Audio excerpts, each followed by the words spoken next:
দাদু যখন আমাদের সাথে লন্ডনে ছিলেন গত বছর প্রথমের দিকে, উনি যখন এসেছিলেন তখন হাসপাতালে ছিলেন কিছু চিকিৎসার জন্য।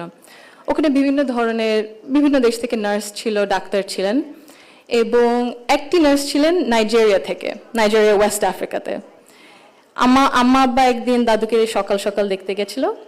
তো নার্স তারপরে বলেছে যে, ও আমি তো আপনার মাকে চিনেছি। আম্মু আব্বু বললো, কিভাবে? আপনার মাই প্রথম ইলেক্টেড প্রাইম মিনিস্টার বাংলাদেশের না?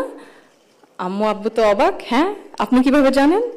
তো নার্স তারপরে বললো যে, আপনাদের যে উনি যে এত কিছু করেছেন এই মেয়েদের শিক্ষার জন্য, specially primary education, food for education, cash for education, এগুলো আমাদের সরকার ওই 35-30 বছর আগে দেখে ইমপ্লিমেন্ট করেছিল।